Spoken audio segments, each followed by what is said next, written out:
All right, we're going to take a look at our major 9 chords in this series. This is our A9 chord. And this chord is achieved by holding down string 4 at the 2nd fret with your 1st finger.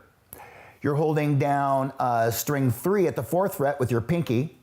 You're holding down string number 2 with your 3rd finger. And you're holding at the 2nd fret, and you're holding down string number 1 at the 3rd fret with your 3rd finger. Sounds like this. Okay, now a cool way an easier way to do this, you could fret this with 1 finger holding down strings 4 and 2 at the 2nd fret. And then you still have this finger here will still remain on your 3rd string, 4th fret, 3rd string, 4th fret.